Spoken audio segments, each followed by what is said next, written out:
Hello and welcome to Kajabi in 5 minutes. Today, I'm going to be talking to you about website pages in Kajabi, specifically how to get them, what they are, and how they're different from landing pages and some other quirks about them. So, first of all, the website pages are a set of pages that you get when you choose a website theme.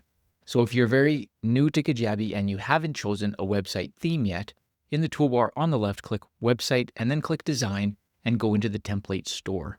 You'll see a whole bunch of templates here. You can choose as many as you want to get put into your saved templates, which lets you preview them extensively. You can even start editing them. And from your saved templates, you can just choose which template to be set to your live template, which is a great way, by the way, to do a site change. If you are changing your whole site at once, you can get it already as a saved template and then pop it in to make it live. Now, my favorite theme is the Streamlined Home theme because it's very simple and easy to change and manipulate, and there isn't any custom code in it, and there's just a lot less customization in the settings.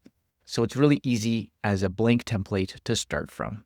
Now, the other templates are awesome to get design ideas and some inspiration. They are really well designed sites that are great to look at. And if you're actually looking for some custom code bits, you can go into one of those sites and then you can go into settings and custom code and just see what type of code is in there on that page if you want to steal some for other areas of your stuff. So once you pick a theme, then Kajabi will populate your website pages, and you go into the pages area and you'll see there as website pages.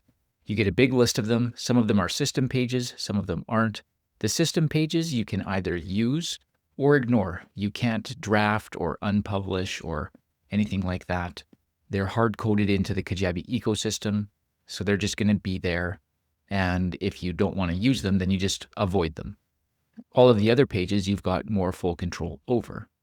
So what makes a website page unique is that all of them are linked to your theme.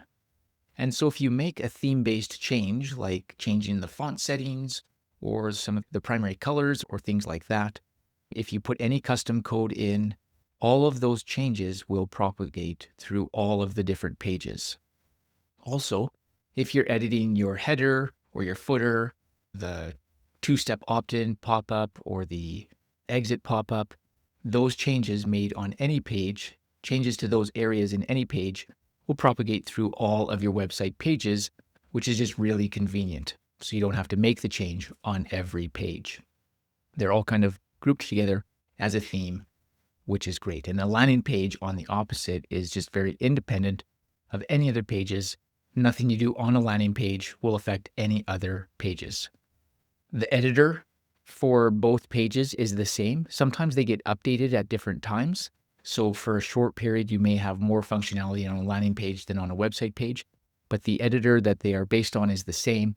And when the updates sync, then it's giving you the same stuff. So that is that. Now, there are some unique features to a website page that are worth knowing for sure. First of all, you can make a website page visible only to members of your site. Basically, someone who is logged in can see it, and someone who isn't logged in, if they somehow find the link and go to it, will just be prompted to log in. So that is kind of neat. This is a great way to have extra resources available to your members without dealing with an extra product or something like that. So to activate the member-only visibility, you go into your pages area, and on the page that you want to do this to, you click on the three dots on the right and you go into Edit Details. And there's a toggle in there to make it member-only visible. So that's how you do that. Another thing about website pages that's worth knowing is if you click on those dots and don't go to Edit Details, but there's a Add to Landing Page button there as well, which will copy your website page into the landing page area. So if you have a website page and you're like, you know what, I wish this was a landing page, you can just copy it into the landing pages afterwards, which is great. You can't go the other way from landing pages into website pages, but you can go from website pages into landing pages. And so there's that. That's basically everything that I've got for you today. All of the website pages stuff. So I hope that is helpful for you. And be sure to tune in next week for some more awesome Kajabi awesomeness.